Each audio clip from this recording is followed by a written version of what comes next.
Jumpa lagi scan bersama Bung Firdaus Ilyas. Iya, berjumpa lagi kita, Bung Meldi. Ya, sebenarnya kan eh, penetrasi desa di politik Bung Firdaus ya, banyak sekali orang bicara desa karena desa adalah lumbung suara yang sebenarnya menarik dibanding kota ya. Orang desa itu mungkin tingkat kedatangan ke KPS-nya ke TPS-nya lebih tinggi dari kota karena ya kalau orang kota kan malah liburan Bung Firdaus. Jadi Iya, ya betul. datang. Jadi pas libur gitu ya. Dan liburnya berurutan tuh. Saya 12 13 atau apa lupa. Saya itu liburannya berurutan ke Valentine ya. Jadi orang Hmm. nah, tapi yang menarik Libur saya orang amati Itali. ya di desa ini tidak ada satupun isu pertanian di desa, tapi orang berlomba ke desa. Ini kan ada paradoks ya. Jadi buat apa orang ke desa? Apa yang dijanjikan untuk desa? Dan apa yang diimajinasikan, dimimpikan, atau dibangun sebuah cita-cita besar sebuah desa, ya tidak hanya sebatas undang-undang desa saja, apa yang bisa mendongkrak ekonomi desa, kesejahteraan desa, dan eh, nilai-nilai desa yang tetap bertahan ini penting juga, yang diusulkan atau diberikan atau digagasi oleh capres cawapres ini Bung Firdaus. Iya, jadi kalau kita lihat dalam perebutan kontestasi pemilu 2024 nanti, termasuk perebutan basis suara, salah satu yang digagas adalah bagaimana mendapatkan suara dari pemilih-pemilih di pedesaan, Bung Meldi. Dan kalau kita lihat dari posturnya, itu kurang lebih 50% dari total pemilih kita. Gitu. Tapi kalau kita mau coba, seperti Bung Meldi gambarkan tadi, tapi kalau kita bicara tingkat partisipasi, pemilih desa itu partisipasinya lebih tinggi dibandingkan pemilih kota. Artinya apa? Kalau kita bisa mendekati di desa, begitu ya, maka kita akan mendapatkan tingkat keterpilihan lebih tinggi dibandingkan kalau basis suara di kota. Karena orang kota itu lebih malas, seperti Ibu Mal dikatakan, lebih apatis, begitu ya gitu. Nah ini juga menjadi satu gambaran kenapa desa itu menjadi salah satu battleground untuk pertempuran di dalam Pilpres 2024 nanti. Dan ini kita lihat gitu ya, dalam beberapa minggu terakhir ada mobilisasi aparat perangkat desa, deklarasi mendukung A, si, B, begitu ya. Kemudian juga ada beberapa dari organisasi pemerintah desa yang berbeda-beda. Gitu. Sebagian mengatakan mendukung pasangan si A, sebagian mendukung pasangan si B, begitu. Karena kita tahu seorang kepala desa berdasarkan undang pemilu itu tidak boleh melakukan secara praktis ya, berpolitik praktis, mendukung atau mendorong atau mendeklarasikan sebagai tim sukses untuk pasangan tertentu, Bung Mel. Jadi kepala desa itu harus tetap posisinya netral begitu ya gitu.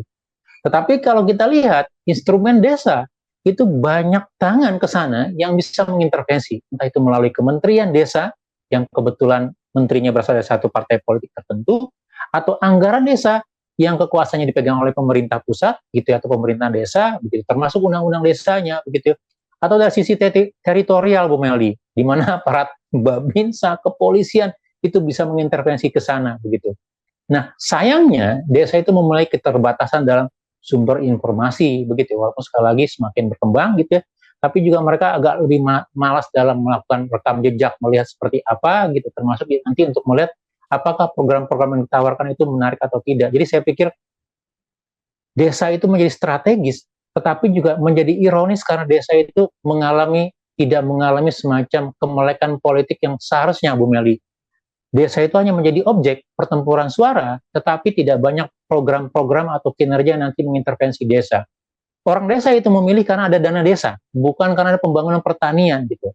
Food estate melawan pertanian di desa itu jauh berbeda begitu. Dan itu menurut saya menjadi suatu yang perlu kita buka, kita lihat lebih lanjut kira-kira bagaimana nanti dalam Pilpres 2024 nanti, Bung Nadi. Ya ini kan so force elit-elit politik ya, dia memperlihatkan kepada capres-cawapres ini, saya bisa lah mobilisasi banyak orang, mobilisasi kepada desa segala macam nih Bung Firdaus. Ini gimmick-gimmick para tim ses ini yang berbahaya sebenarnya, yang gimmick-gimmicknya untuk ya keuntungan dia pribadi nanti ketika salah satu capres-cawapres terpilih ya. Nah, keikhlasan tim ses ini yang kadang-kadang kita sering pertanyakan ya, apakah dengan mobilisasi seperti ini adalah sebuah cara dia untuk memajukan gagasan tentang desa? Enggak juga. Tapi dia ingin mendapat kursi-kursi tertentu setelah capres-cawapres terpilih. Sehingga di urusan ini sebenarnya Deideologisasi terjadi, Bung Firdaus, ya orang di partai politik atau orang tim ses segala macam itu bukan digerakkan oleh ideologinya, tapi digerakkan oleh apa yang dia dapat setelah pemilu selesai. Dan ini yang sebenarnya udah menjadi catatan lama di sistem politik Indonesia, terutama sejak reformasi ya. Ini peristiwa-peristiwa itu ya, dagang sapi politik atau deal-deal politik di elit ya, dengan menggunakan akar rumput desa ini sering terjadi. Ada dua yang sering terjadi mobilisasi adalah satu petani-petani ya dengan mobilisasi di desa, kemudian juga mobilisasi di buruh, walaupun buruh lebih melek politik yang kadang-kadang ada hambatan-hambatan untuk dimobilisasi, tapi seringkali buruh juga dijadikan sebagai objek mobilisasi, Bung Firdaus. Iya betul. Jadi salah satu kenapa kelemahan perlu kita memperkuat aspek pemahaman demokrasi, pemahaman hak politik, termasuk kesadaran berpartisipasi untuk masyarakat desa, ya karena selama ini kita melihat bahwa teman-teman di desa, penduduk desa itu masih menjadi apa ya, menjadi tanda kutip korban atau apa ya, atau lumbung suara saja begitu. Dan itu juga yang kita jadikan semacam apa ya, semacam peringatan. Bahkan dalam konteks pemilu ya, dalam beberapa kali pemilu bahwa masyarakat desa itu lebih afirmasi, lebih menerima money politik dibanding masyarakat perkotaan, Bung Meldi. Gitu. Bahkan mereka lebih mudah dimobilisasi, begitu. Dan ini menjadi titik retan kalau kita bicara kualitas demokrasi. Terlebih lagi kalau kita ingat ya, saya tidak tahu benar apa tidak, apa sudah diterapkan atau belum misalnya. Ada satu pasangan yang mengatakan bahwa ya silakan saja politik uang, kita terima aja politik uang, begitu ya, gitu. Dan ini memberikan semacam afirmasi, menjadikan konfirmasi bahwa bisa jadi memang di level tim ses, di level pengampanye di daerah, gitu ya, mekanisme politik uang menjanjikan mendapatkan apa namanya amplop dan segala macam, itu mekanisme di dalam memobilisasi kekuatan suara-suara di pemerintahan atau di masyarakat desa, Bu Meldi, gitu. Nah, yang kita akan coba dorong sebenarnya adalah apakah dari tiga pasang capres cawapres ini, gitu ya, masyarakat desa itu mendapatkan apa sih dari mereka, begitu ya. Di satu sisi kita lihat nilai tukar petani yang semakin rendah, begitu, tingkat produktivitas sawah yang semakin rendah, begitu ya. Kehidupan dari pendidikan, kesehatan di desa yang tidak banyak bergerak, saya pikir gitu. Dan kemudian muncul oligarki baru yang disebut sebagai aparat desa, gitu. Orang sekarang berebut menjadi pejabat di desa, karena apa? Karena ada dana desa salah satunya, gitu. Jadi kalau kita katakan dana desa memberikan satu sisi sebagai bagian dari penetrasi pembangunan, tapi di sisi lain juga menimbulkan ekses bahwa orang berebut untuk menguasai dana desa. Dan ini terbukti gitu ya. Banyak kasus-kasus penyimpangan atau korupsi di level pemerintahan desa begitu. Dan kalau ini yang terjadi gitu, maka dengan cara politik atau kampanye yang seperti ini begitu ya, kita tidak memperbaiki persoalan yang ada di desa gitu. Mereka hanya sebagai bagian dari objek dalam pemungutan suara, tapi bukan pelaku, bukan bagian dari yang memiliki kuasa begitu. Dan saya pikir yang harus kita luruskan, yang kita berikan peringatan, termasuk kepada pemilih-pemilih di pedesaan begitu ya, bahwa Anda tidak hanya sekedar bagian dari komoditi dalam pemilihan suara, tapi juga harus menjadi pelaku begitu, menjadi orang yang memiliki kekuatan dalam menentukan siapa yang akan Anda pilih gitu ya dalam kepemimpinan nanti, Bung Meldi. Iya, inilah yang saya bilang ya yang paling bawah tidak mendapatkan apa-apa, yang elit memanen yang luar biasa ya dari apa yang terjadi di desa. Kemudian juga kalau kita lihat ya di zaman Pak Jokowi juga memang ada food estate segala macam ya yang dikembangkan Pak Jokowi, tapi juga ada untuk urusan nelayan-nelayan masalah program-program maritim misalnya. Tapi ini sampai titik ini ya, kita tidak punya laporan yang menunjukkan bahwa itu makin baik gitu Bung Firdaus ya. Itu yang menjadi catatan bagi kita. Sedangkan mobilisasi desa ini sudah mulai itu sejak 2014 ya. Mobilisasi mungkin 2009 sudah mulai itu. Sejak disahkannya Undang-Undang Desa. Nah ini sebenarnya harus kita evaluasi ulang gimana nih.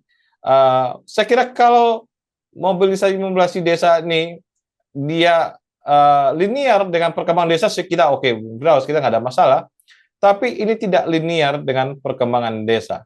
Iya betul. Jadi bahkan yang lebih memiliki tendensi adalah bahwa perangkat desa atau kepala desa itu menjadi kepanjangan tangan dari politik di pemerintahan pusat atau pemerintahan di perkotaan tanda kutip, Bung Meldi. Dan ini juga menjadi perdebatan ketika misalnya dalam menentukan siapa pilihan-pilihannya. Di linknya ada perjanjian adalah misalnya, oke, kalau misalnya nanti memilih kelompok kami gitu ya, maka kami akan coba golkan undang-undang desa, kami akan memberikan jabatan yang lebih lama kepada perangkat desa, kepala desa, begitu ya, termasuk janji untuk meningkatkan dana desa, begitu. Padahal seharusnya dana desa atau memperkuat perangkat pemerintah desa itu bagian dari kampanye tanpa tendensi politik atau intervensi tertentu, begitu. Dan ini yang kita lihat sekarang, gitu ya. Kita melihat di satu sisi misalnya Kementerian Desa yang punya otorisasi dalam tenaga pendamping desa juga melakukan intervensi, begitu ya.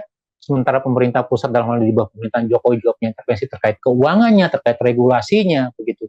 Dan masyarakat desa gitu itu terombang-ambing di dalam pilihan-pilihan politik karena interest-interest tertentu, tanda kutip begitu.